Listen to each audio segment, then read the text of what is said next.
जय हिंद दोस्तों। आज हम देखिए नया टॉपिक पढ़ेंगे।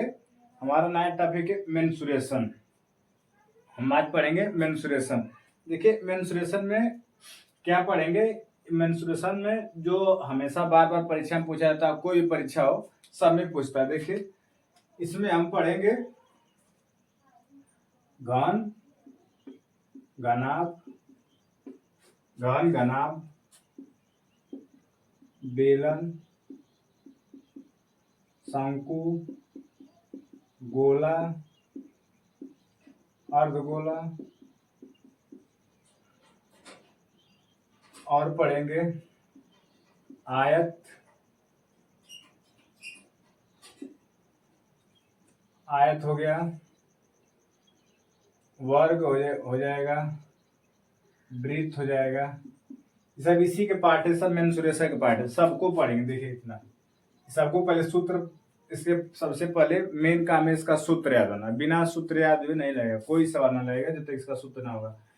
घन का हो, घनाभ का हो, बेलन का हो, शंकु का हो, गोला हो, अर्धगोला हो, आयत आयत आयत आयत, वर्ग हो, वृत्त हो। ठीक, वृत्त वृत्त हो, इन सबका क्या होना चाहिए, सूत्र याद होना चाहिए, तभी लगेगा। ये सब देखिए कहाँ कहाँ पूछता है। इसमें कोई भी एग्जाम हो, कोई एग्जाम, ऑल एग्जाम सब जगह पूछ लेगा। कोनो परीक्षा हो, चाहे इधर आ जाते हैं, इधर देखिए तो 9 में पूछ लेता है, 10 में पूछ लेता है। इन पर अलग अलग चैप्टर है, जैसे इन दोनों का अलग अलग चैप्टर है। इनका अलग से चैप्टर है पृष्ठीय क्षेत्रफल, पृष्ठीय क्षेत्रफल और आयतन। सूत्रवा सब वही है, चाहे इधर जाएंगे कंपटीशन में जाएंगे तभी वही, कंपटीशन में जाएंगे, ऑल कॉम्पिटेटिव एग्जाम में जाएंगे तभी क्या होगा, ऑल एग्जाम से पूछता है। तो ये सूत्र में कोई चेंज नहीं होगा, चाहे कहीं जाए, चाहे 9 में, चाहे 10 हो, चाहे और कोई भी परीक्षा हो, चाहे कोई कॉम्पिटेटिव परीक्षा हो, सब में ये सूत्र होता है। घन घनाभ, बेलन, शंकु, गोला, अर्धगोला, आयतन, वर्ग, वृत्त। और उस पर पहले सूत्र याद रहेगा तभी कुछ कर सकते हैं। देख लीजिए इसमें कोई मतलब सभी एग्जाम में पूछेगा। और 9 10 में भी वही सूत्र होता है, उसका नाम दे देता है पृष्ठीय क्षेत्रफल और आयतन। में उसका नाम देगा पृष्ठीय क्षेत्रफल और आयतन। तो सबसे पहले हम क्या करेंगे, इसका सूत्र लिखेंगे। जितने सब लिखे हैं इन सब अलग अलग चित्र बनाकर क्या करेंगे, सूत्र लिखेंगे। और सूत्र लिखने के बाद क्या करेंगे, फिर उस पर सवाल लगाया जाएगा। देखिए इसमें हम पढ़ेंगे 3 3 6 3 9 ठेले है और सारे है, लेकिन इसमें पहले इतना देख लेते हैं, फिर आगे देखा जाएगा। तो इसके लिए देखिए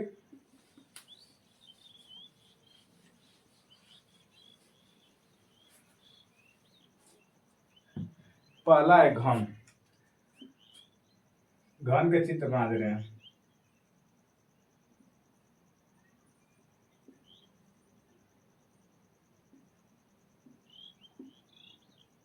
देखिए ये हो गया घन। घन में सभी भुजा बराबर होती है। घन में क्या होती है, भुजा बराबर। भुजा, एक मतलब है भुजा, एक मतलब क्या है, भुजा है। देखिए कि घन में सभी भुजा क्या होती है, बराबर। अब इसके लिए पहले इसका सूत्र जान लेते हैं। देखिए पहला सूत्र, घन का आयतन, भुजा का क्यू मतलब ए क्यू, भुजा का क्यू मतलब क्या हो जाएगा, ए क्यू। दूसरा, घन का कुल पृष्ठीय क्षेत्रफल 6 ए पर स्क्वायर, क्या होगा, 6 ए पर स्क्वायर। तीसरा, घन का विकर्ण, एक कड़ी में 3, एक कड़ी में 3 मतलब भुजा, भुजा गुणे कड़ी में 3। चौथा, घन का, घन का 500, पृष्ठीय क्षेत्रफल 4a² घन में सूत्र होता है, इससे ज्यादा नहीं होता है। घन का आयतन भुजा पर क्यू, घन का कुल पृष्ठ क्षेत्रफल 6a², घन का विकर्ण 1/3 और घन का पार्श्व पृष्ठीय क्षेत्रफल 4a²। देख लीजिए घन हो गया। घन में 4 सूत्र होता है। अब हम पढ़ेंगे घनाभ। ये हमारा था घन, यहाँ लिख दे रहे हैं। ये हमारा था घन, घन का देख लीजिए। अब अगला देखिए,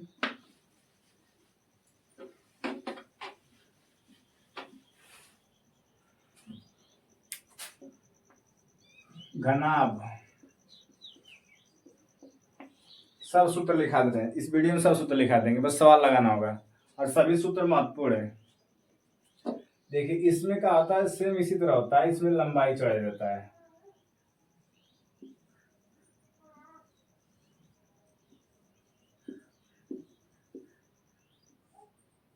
L B H, L B H, L का मतलब लंबाई, बी मतलब चौड़ाई, एच का मतलब ऊंचाई। इसमें एल बी एच होता है, जिससे घनी तरह होता है, लेकिन इसमें एल बी एच हो जाता है, घना हो जाता है। देखिए पहला सूत्र, घनाभ का आयतन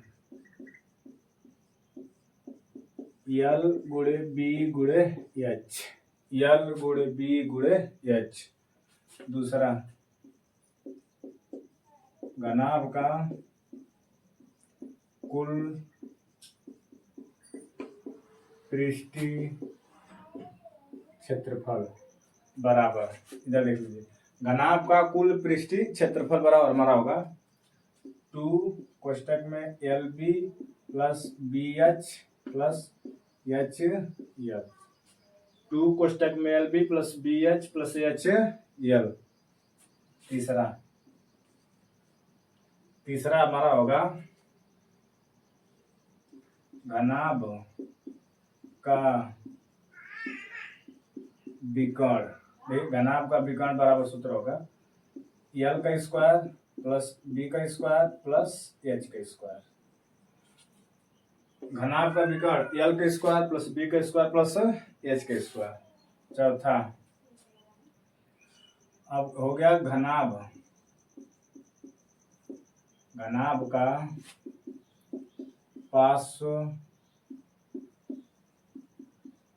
पृष्ठीय क्षेत्रफल बराबर, घनाभ का पार्श्व पृष्ठीय क्षेत्रफल बराबर होगा 2 कोष्टक में एल बी गुणे एच।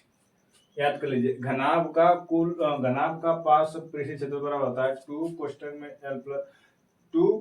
एल प्लस बी गुणे एच। एक सूत्र और होता है जिसे हम कहते हैं घनाभ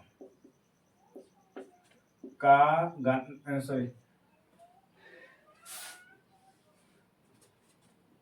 चारों दीवारों का क्षेत्रफल। जैसे सवाल होता है, कहेगा चारों दीवार, जैसे कोई दिख रहा है तो कहेगा चारों दीवारों का क्षेत्रफल बताइए, तो इसके लिए भी सूत्र वही होता है 2 कोष्टक में एल प्लस बी गुणे एच, 2 कोष्टक में एल प्लस बी गुणे एच।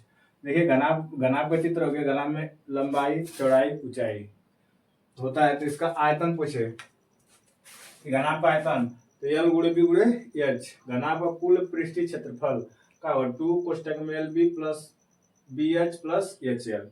तीसरा, घनाभ का विकर्ण एल का स्क्वायर प्लस बी का स्क्वायर प्लस एच का स्क्वायर। घनाभ का पार्श्व पृष्ठीय क्षेत्रफल 2 कोष्टक में एल प्लस बी गुणे एच। एक और होता है, दीवार के चारों दीवारों का क्षेत्रफल होता है, इसका होता है 2 कोष्टक में एल प्लस बी गुणे एच। ये हो गया हमारा घनाभ। अब देखिए अगला शंकु। देखिए इसमें क्या होता है, इसमें अभी एल होता है, एच होता है, आर होता है, एल एच आर। एल को हम कहते हैं तिर्यक लंबाई, तिर्यक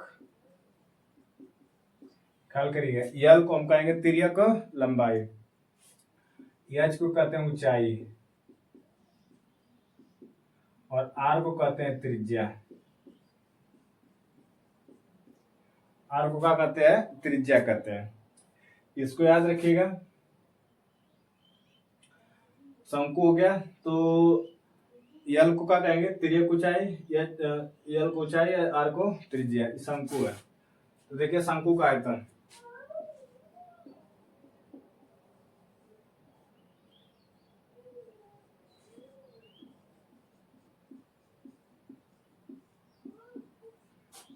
पाई R square 1/3, 1/3 pi R square H. दूसरा, शंकु का वक्र पृष्ठीय क्षेत्रफल। देखिए शंकु का वक्र पृष्ठीय क्षेत्रफल पाई आर एल, पाई आर एल क्या होता है? पाई आर एल। तीसरा, शंकु का कुल पृष्ठीय क्षेत्रफल, शंकु का कुल पृष्ठीय क्षेत्रफल किसके बराबर होता है? चलो पाई आर कोष्टक में एल प्लस आर। ठीक, इसके लिए तीनों होता है शंकु का।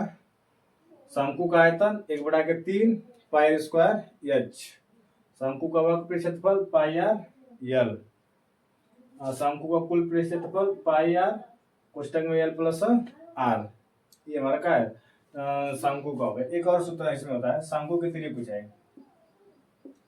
शंकु की तिर्यक ऊंचाई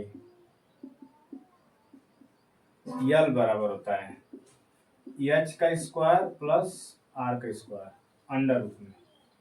इसको भी याद रखना, क्योंकि इसमें सवाल मतलब इसमें क्या करता है, एच दे देगा, आर देगा, तो शंकु की ऊंचाई पूछ सकता है, तिर्यक ऊंचाई पूछ सकता है। तो इसके लिए सूत्र होता है शंकु की तिर्यक ऊंचाई बराबर एच के स्क्वायर प्लस आर का स्क्वायर। इसका भी हो गया। अब देख लीजिए बेलन, शंकु हो गया। अब बेलन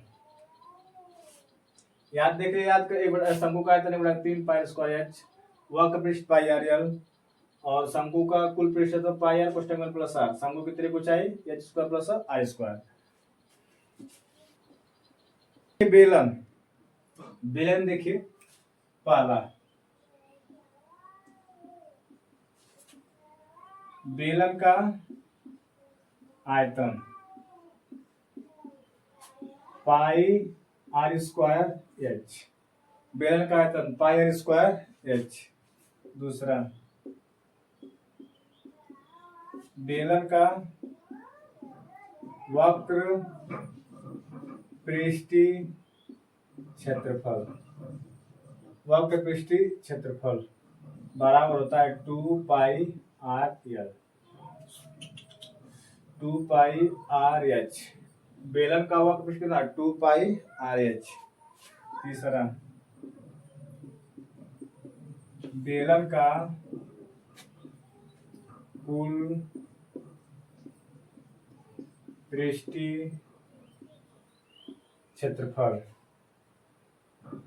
2 पाई आर कोष्टक में H plus R, 2 pi R कोष्टक में एच प्लस आर। देखिए हो गया, घन हो गया, घन, घनाभ, शंकु, बेलन। अभी जो बचा उसको लिखा दे रहे हैं। देखिए जितने भी सूत्र है सब एक जगह मिल जाएगा, कहीं खोजने की जरूरत नहीं है। जितने भी यहाँ से मतलब मेंसुरेशन में इससे सूत्र यही उभा करता है, दूसरा सूत्र नहीं होता है, तो इसको याद करना ही पड़ेगा। हर परीक्षा में खातिर 9-10 हो गया, चाहे कोई भी परीक्षा हो, कॉम्पिटेटिव एग्जाम हो गया, एसएससी हो गया, ग्रुप डी हो गया, रेलवे हो गया, कौन परीक्षा में जरूर पूछता है। देखिए यहाँ तक हो गया 4। अब आगे देख लीजिए, और जितने सब दिखा दे रहे हैं। एक बार देख लीजिए, बेलन का आयतन पाई आर स्क्वायर एच, बेलन का वक्र पृष्ठ 2 पाई आर एच, बेलन का कुल पृष्ठ क्षेत्रफल 2 पाई कोष्टक में एच प्लस आर।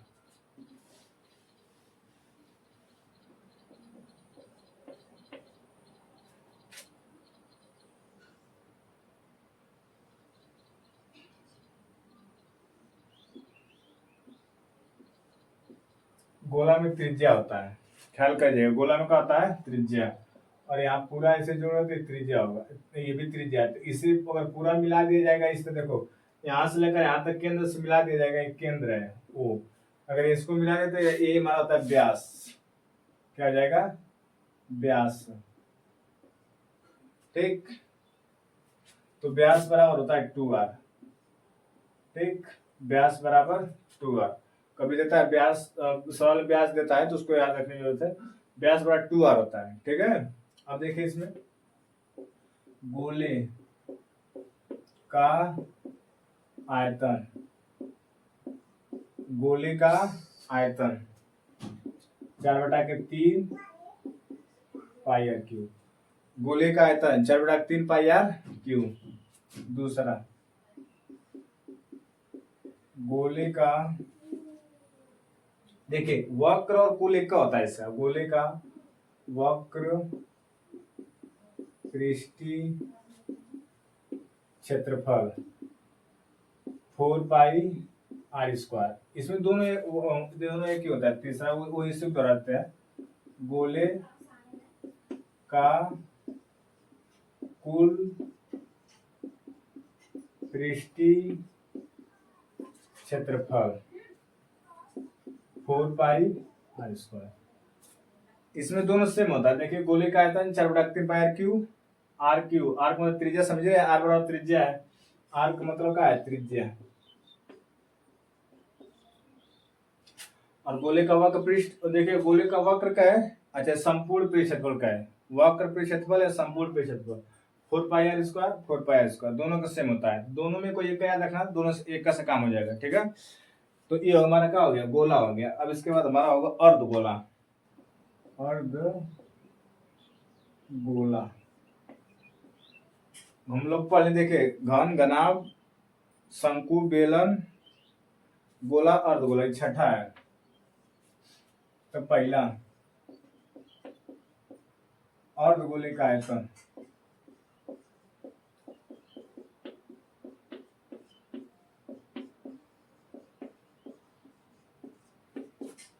दो बटा के 3 पाई आर क्यूब, अर्ध गोले का आयतन 2/3 पाई आर क्यूब। देखिए याद करना पड़ेगा, अर्ध गोले का आयतन 2/3 पाई आर क्यूब।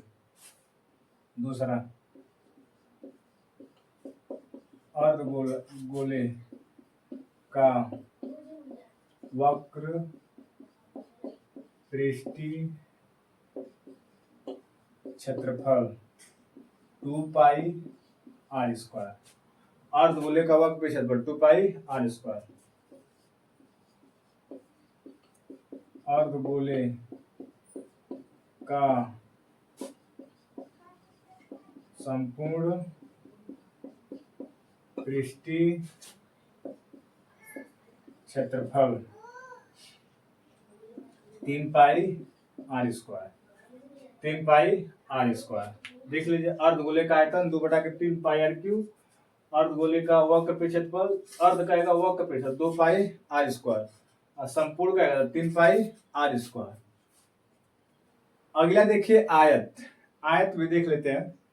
आयत में देखिए होता है लंबाई, आयत में क्या होता है लंबाई, होता है क्या होता है चौड़ाई, यल का मतलब लंबाई,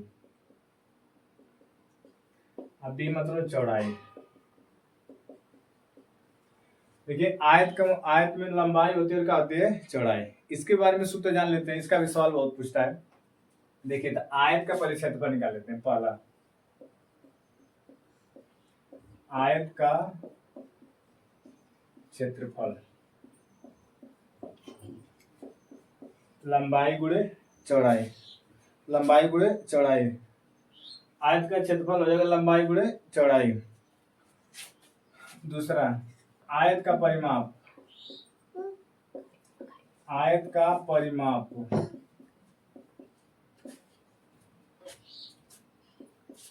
2 कोष्टक में l प्लस बी,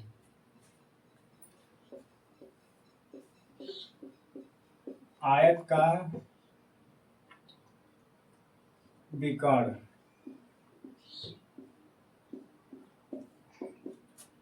इसका होता है l का स्क्वायर प्लस बी का स्क्वायर।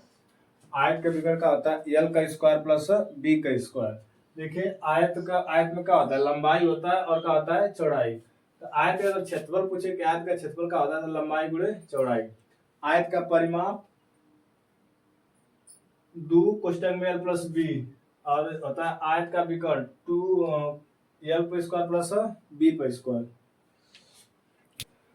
अगला देखिए वर्ग है। देखिए वर्ग में क्या होता है, वर्ग में सभी भुजा बराबर होती है, ए।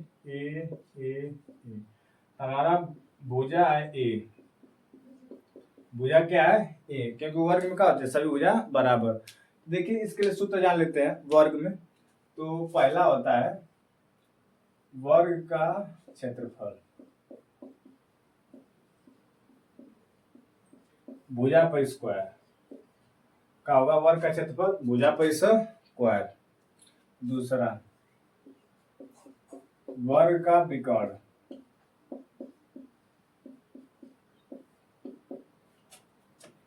एक कड़ी में दो, वर्ग का विकर्ण होता है एक कड़ी में दो। और वर्ग का परिमाप 4a, वर्ग का परिमाप कितना होता है, 4a। ये हमारा क्या हो गया, वर्ग हो गया। तो इसमें वृत्त भी देख लीजिए, यहाँ पर वृत्त है, इसकी त्रिज्या क्या है, 8। ये हमारा वृत्त है। तो देखिए इसमें वृत्त है, वृत्त, तो वृत्त का हमारा क्षेत्रफल, वृत्त का क्षेत्रफल पाई आर स्क्वायर। देखिए वृत्त का क्षेत्रफल कितना होता है, पाई आर स्क्वायर पहला। दूसरा वृत्त की परिधि 2 पाई आर, वृत्त की परिधि 2 पाई आर। और वृत्त में वृत्त का क्षेत्रफल का होता है पाई आर स्क्वायर, वृत्त की परिधि 2 पाई आर। ठीक है, देखिए इतने सब हमारा क्या था, सूत्र था। ये हमारा वृत्त है, यहाँ पर लिख रहे हैं वृत्त। ये सब सूत्र हमारा हो गया। इतना सबको याद कर लेंगे तो इसमें बहुत सारे सवाल का होते हैं, सब लग जाएंगे। जितने भी सवाल सूत्र बता दिए हैं इस प्रकार लग जाएगा, सभी सवाल का आ जाएगी, लग जाएगा। तो देखिए थोड़ा सा फिर इसमें देख लीजिए। अब हम सब सूत्र लिखा दिए हैं, इसको याद करने की जरूरत है। अब आपका काम है याद करना, इसको याद कर लीजिए। अब सूत्र लिखा दिया सब, देखिए घन, घनाभ, बेलन, शंकु, गोला, अर्धगोला, आयत, वर्ग, वृत्त, वर्ग वृत्त, इस सबको सूत्र लिखाते हैं। इस सब जितने भी सूत्र था, इसमें जो भी सूत्र होता है, इस हर परीक्षा में, जैसे मेंसुरेशन जो चैप्टर है उसमें से हर परीक्षा में कोई 2 या 3 प्रश्न आ जाता है, 2 या 3 प्रश्न आता है। ऑल कॉम्पिटिटिव एग्जाम में भी आता है। और जो मतलब एसएससी हो गया, रेलवे हो गया, कोई भी परीक्षा है इसमें आ जाता है। नहीं तो जो हमारा 9 हो गया, 10 हो गया, इसमें जो बोर्ड का परीक्षा है, यूपी बोर्ड होता है, इसमें क्या करता है, पूछता है। यूपी बोर्ड में क्या करता है, इस पर सवाल, बहुत सारे सवाल बनता है। कैसे, अब इनको क्या करना पड़ेगा, इन सबको हमको सूत्र याद होगा। सूत्र याद होने से हमारा क्या हो जाएगा, जितने भी सवाल होगा सब लग जाएगा, इस पर सवाल भी कराया जाएगा। ठीक है, पहले सूत्र याद कर लीजिए, फिर इसको क्या करेंगे, सवाल किया जाएगा। तो बढ़िया से देखिए, उसको याद करिए। अब इसके आगे का क्या करो, आगे नया वीडियो में पढ़ेंगे।